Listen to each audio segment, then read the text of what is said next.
Good morning बच्चों।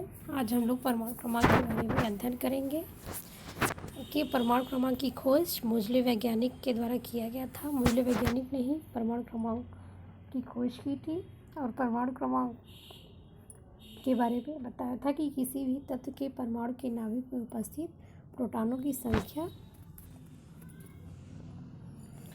क्या ही परमाणु क्रमांक है। तो देखिए, जैसा कि डिफिनीशन में हमने यहाँ लिखा है, किसी तत्व के परमाणु के नाभिक में उपस्थित कुल प्रोटॉनों की संख्या उस तत्व की का परमाणु क्रमांक कहलाता है। इसे कैपिटल Z से प्रदर्शित करते हैं।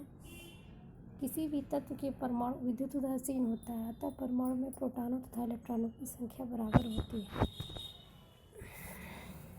फिर न्यूट्रॉन देखिए, अर्थात परमाणु क्रमांक बराबर प्रोटॉनों की संख्या बराबर उदासीन परमाणु में इलेक्ट्रॉनों की संख्या। द्रव्यमान संख्या के बारे में अब देखते हैं, जिसको मास नंबर कहते हैं और दूसरे शब्दों में परमाणु द्रव्यमान भी कहते हैं। ठीक, तो किसी भी परमाणु के नाभिक में उपस्थित प्रोटॉनों और न्यूट्रॉनों की संख्याओं के योग को उस परमाणु की द्रव्यमान संख्या कहते हैं और समानता इसे कैपिटल A से प्रदर्शित करते हैं।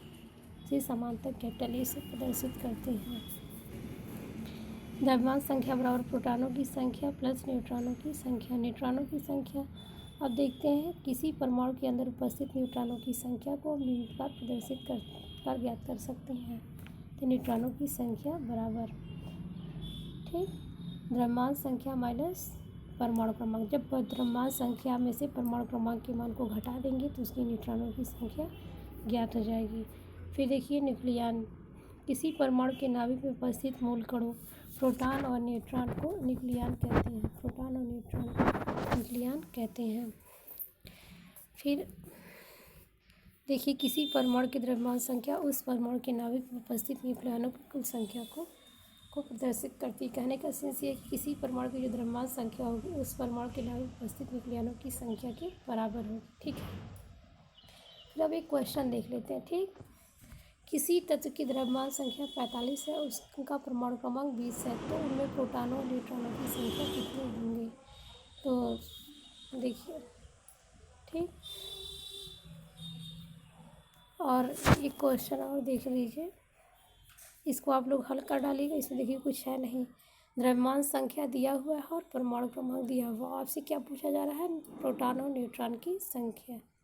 तो आप क्या करिएगा कि जो द्रव्यमान संख्या है क्या और परमाणु क्रमांक दिया, परमाणु क्रमांक 20 है, तो परमाणु क्रमांक बराबर जानते हैं प्रोटॉनों की संख्या होती है, तो प्रोटॉनों की संख्या बराबर 20। ठीक, उसके बाद अब न्यूट्रॉनों की संख्या निकालना। न्यूट्रॉनों की संख्या क्या करेंगे, द्रव्यमान संख्या दिया, द्रव्यमान संख्या में से परमाणु क्रमांक की संख्या को घटा देंगे तो न्यूट्रॉनों की संख्या क्या हो जाएगी, आ जाएगी। ठीक, फिर उसके बाद अगला क्वेश्चन देखिए, यदि क्लोरीन का परमाणु क्रमांक 17 है तो माइनस क्लोरीन पे -1 चार्ज, मतलब क्लोरीन आयन में इलेक्ट्रॉन, प्रोटॉन और न्यूट्रॉन की संख्या ज्ञात कीजिए, जबकि क्लोरीन की द्रव्यमान संख्या 35 है। ठीक, एक चीज़ और आप लोग ध्यान दीजिएगा कि जैसे क्लोरीन आयन हो गया तो उसकी द्रव्यमान संख्या 35 ही होगी, उसकी द्रव्यमान संख्या में कोई चेंजिंग नहीं होगी। ठीक, इस चीज़ का ख्याल रखिएगा आप लोग। तो वही देखिए, क्लोरीन का परमाणु क्रमांक 17 है, तो क्लोरीन में न्यूट्रॉनों की 17 संख्या क्या आ जाएगी, 35 - 17 बराबर 18। ठीक, इसके बाद क्लोरीन में प्रोटॉनों की संख्या 17 है, परंतु क्लोरीन आयन में से क्लोरीन एक अधिक होगा। ठीक, क्योंकि उस पर एक चार्ज है तो एक इलेक्ट्रॉन ग्रहण कर लिया है। फिर इसके बाद आता है क्लोराइड आयन में इलेक्ट्रॉनों की संख्या 17 + 1 18। ठीक है, इस प्रकार क्लोरीन आयन में इलेक्ट्रॉनों की संख्या बराबर परमाणु क्रमांक प्लस ग्रहण किए गए इलेक्ट्रॉनों की संख्या।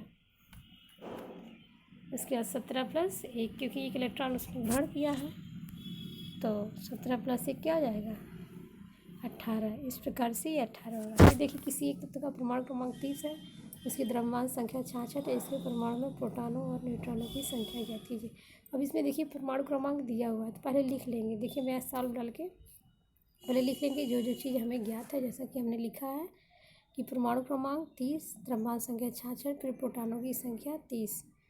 ठीक, देखिए परमाणु क्रमांक बराबर ही प्रोटॉनों की संख्या होती है, आपको पता है। ठीक है, उसके बाद न्यूट्रॉनों की संख्या निकालेंगे, तो न्यूट्रॉनों की संख्या बराबर द्रव्यमान संख्या माइनस प्रोटॉनों की संख्या। ठीक है, इसके बाद 36 आ जाएगा। फिर उसके बाद अगला क्वेश्चन देखिए आप लोग, निम्न आयनों में इलेक्ट्रॉनों की संख्या ज्ञात करो। सोडियम आयन और क्लोरीन आयन। तो सोडियम का परमाणु क्रमांक 11 होता है, क्लोरीन का परमाणु क्रमांक 17 होता है। ठीक, तो फिर यहाँ लिखेंगे तत्व का परमाणु क्रमांक बराबर परमाणु में उपस्थित इलेक्ट्रॉनों की संख्या, क्योंकि हम सभी जानते हैं कि परमाणु क्रमांक ही इलेक्ट्रॉनों की संख्या के बराबर होता है। फिर यहाँ देखिए सोडियम में इलेक्ट्रॉनों की संख्या बराबर 11। फिर सोडियम आयन में इलेक्ट्रॉनों की संख्या बराबर परमाणु क्रमांक माइनस त्यागी गए इलेक्ट्रॉनों की संख्या। तो प्लस आयन मतलब वो किसी को अपना एक इलेक्ट्रॉन क्या किया है, दे दिया। ठीक, उसके बाद क्या हो जाएगा, 11 माइनस 1, उसके बाद जो आएगा वो 10 हो जाएगा। फिर इस प्रकार से क्लोरीन में इलेक्ट्रॉनों की संख्या 17।